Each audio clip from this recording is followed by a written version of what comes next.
Hello everyone. Welcome back to my channel. I hope you're having the most stunning day of all time. I am gonna be peeling this orange and helping you find your soulmate. Basically, I was on Instagram and I saw this amazing reel which was basically about the orange peel theory.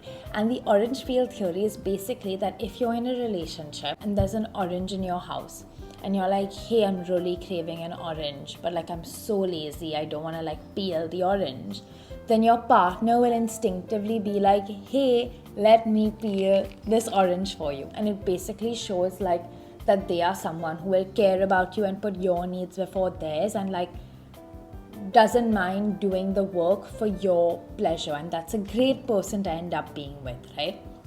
And I was like, that's such a sweet theory. And yes, today I will be only peeling this amazing orange for myself.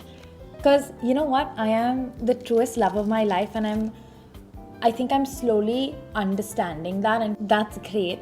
But for romantic partners also, I have been coming across so many like amazing pieces of advice for how to firstly like find the person you're gonna end up with, and also once you're already in a relationship, signs to see if they are gonna be there in the long term for you, when things get hard and are not just easy. I thought we'd go through these amazing theories today because some of them are so good and so juicy, especially later on. There's one about holding hands, which is literally my favorite theory of all time. And I think is so true because I've experienced it. There's also a walking one, which is also I've experienced, and it's so true.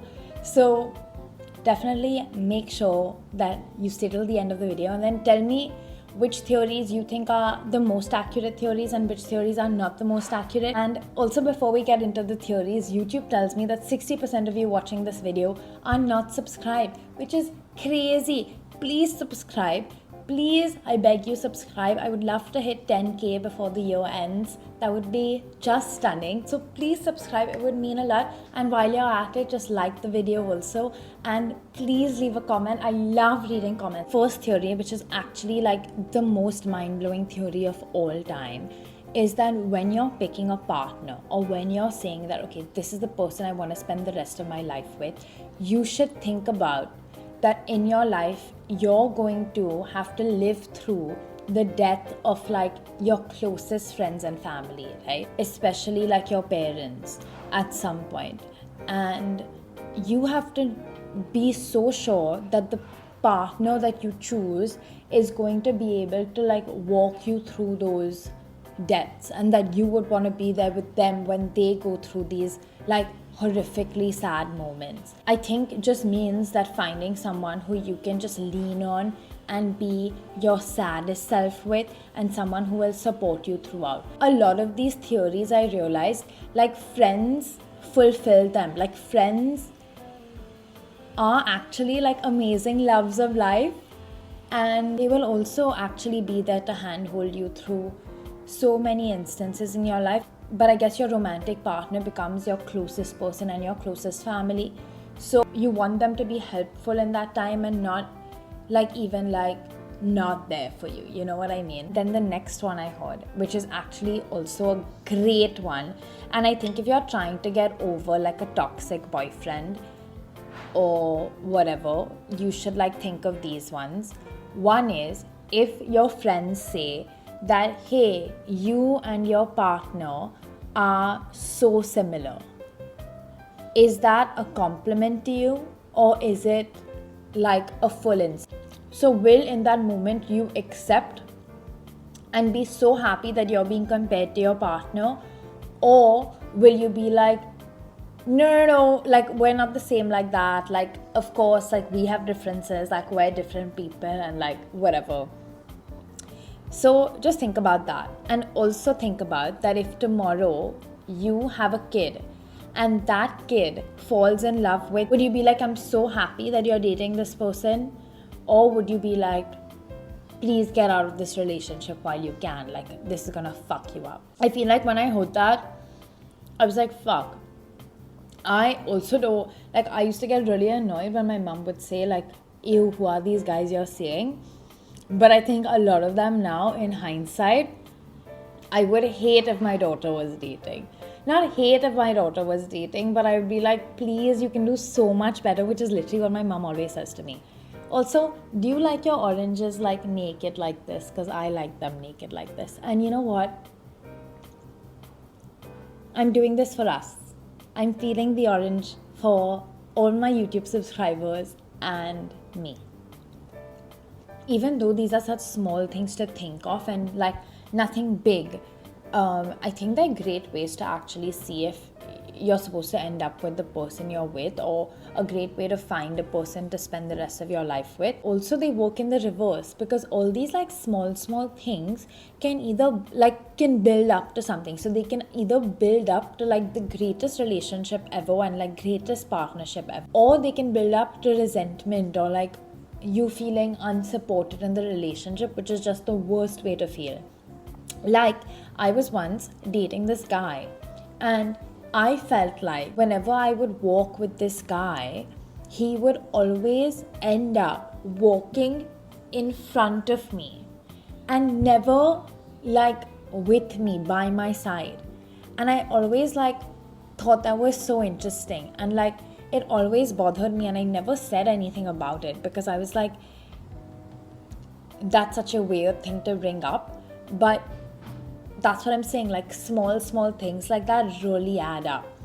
And talking to my friend about it, and I was like, I really like this guy, but I always feel like he does these things that I can't like put a finger on. Like if I said it, I would sound insane.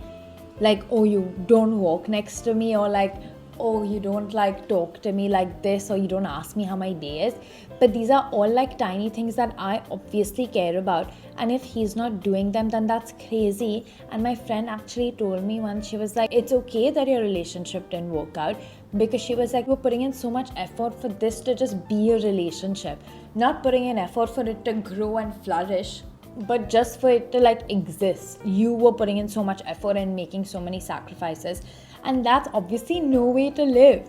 And that actually brings me to my next theory, which is the green light theory, which basically means that your relationship should ideally feel like you're driving on a road with only green lights. So it just feels like it's flowing, like never feels like it's forced or something is like stopping you in the relationship. It always just feels like natural and like flowy, and like everything is just happening easily, which is so lovely and I think is so true.